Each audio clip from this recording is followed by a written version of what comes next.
पहलगाम में हुए घातक आतंकी हमले में 26 पर्यटकों की मौत हुई है और इसे लेकर पूरा देश मर्माहत है। मृतकों के पार्थिव शरीर उनके परिजनों को सौंपने का सिलसिला जारी है।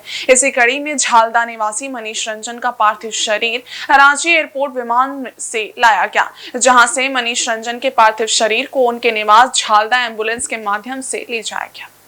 रांची एयरपोर्ट के कार्गो क्षेत्र में उनके पार्थिव शरीर पर श्रद्धा सुमन अर्पित करने के लिए नेता प्रतिपक्ष भाजपा प्रदेश अध्यक्ष बाबूलाल मरांडी, भाजपा प्रदेश महामंत्री सांसद प्रदीप वर्मा और कई लोग पहुंचे। सभी ने नम आंखों से श्रद्धा सुमन स्वरूप पुष्प समर्पित कर मनीष रंजन को श्रद्धांजलि अर्पित की।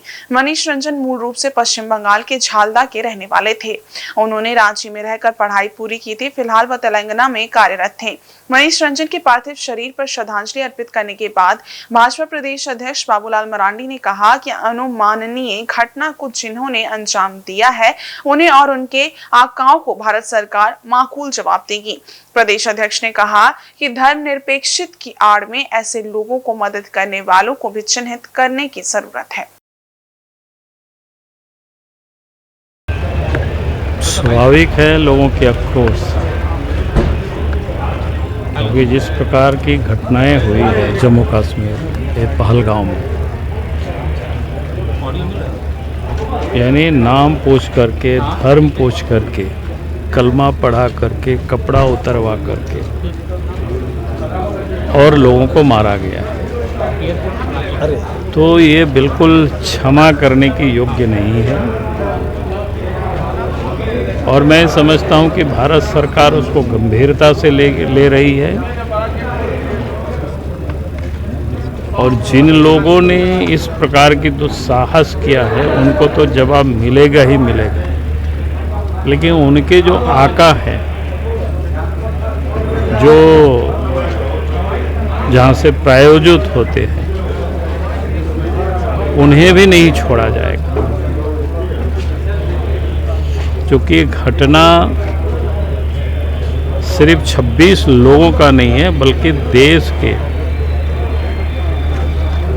140 करोड़ हिंदुस्तानियों पर ये लोगों ने गोलियां चलाई है, मारा है, और इसका माकूल जवाब देने के लिए केंद्र सरकार प्रतिबद्ध है। कब देगी, कैसे देगी, वो लोग जो एक्सपर्टीज है वो लोग तय कर रहे होंगे। इसलिए हमें उस दिन की जरूर प्रतीक्षा करनी चाहिए, क्योंकि अब समय आ गया है। क्योंकि जो बार बार जो लोग सेकुलरिज्म के नाम पर इस प्रकार की जो एलिमेंट्स है उसको लोग प्रोत्साहित करते हैं, उसको बचाते हैं, उनको भी हमें चिन्हित करना है। झारखंड की धरती में भी ऐसे लोग हैं। कल एक की तो गिरफ्तारी हुई, और यहाँ तो मंत्री भी जो संविधान से ऊपर शरिया को मानते हैं, उसका ही नतीजा है। और इसीलिए हम कहेंगे कि इस प्रकार के जो लोग हैं, वैसे लोगों के ऊपर तो देशद्रोह का मामला दर्ज होना चाहिए और उनको जेल के शिकंजों में ऐसे लोगों को बंद करना चाहिए और कार्रवाई होनी चाहिए। 5 बड़े फैसले। भाजपा नेता सांसद प्रदीप वर्मा ने कहा कि इस प्रकार की कायराना घटना की जांच त्वरित रूप से चल रही है। वो तो इतने सैलानियों के बीच में, देखिए, जो पर्यटन केंद्र होते हैं, अगर वहाँ आप बहुत ज़्यादा डिप्लॉयमेंट ऑफ फोर्सेस कर देंगे तो फिर वो पर्यटन क्षेत्र रह नहीं जाएगा। जहाँ तक सुरक्षा में चूक का मामला है, इतनी बड़ी घटना हुई है तो ज़रूर इसमें जांच तो होगी, पता चलेगा ही कि कहाँ क्या चूक हुई है। लेकिन कुल मिलाकर के इतना बड़ा देश है और देश के चप्पे चप्पे पे सुरक्षा गार्ड खड़ा करना तो शायद संभव नहीं है। और इस प्रकार की घटना कभी भी कहीं भी घट सकती है, इसमें भी कोई दो राय नहीं है। लेकिन भारत में पिछले कई वर्षों से जिस प्रकार का एक सुरक्षा का वातावरण देश में बना है, इस प्रकार की घटना पे बहुत हद तक रोक लगी थी।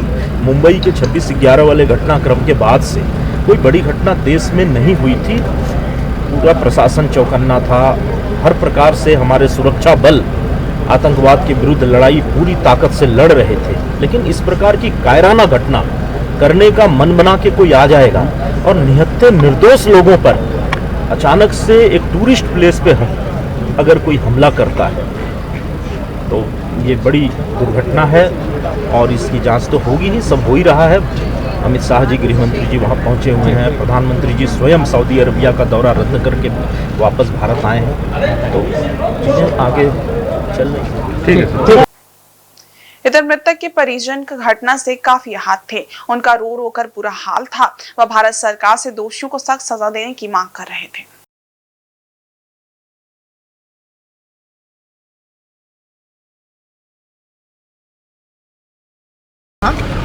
मनीष के कौन है? मनीष हमारे साथ क्रिकेट खेलते थे हम लोग झाला क्रिकेट एसोसिएशन के सदस्य हैं। हमारे साथ बचपन से वो क्रिकेट खेलते थे।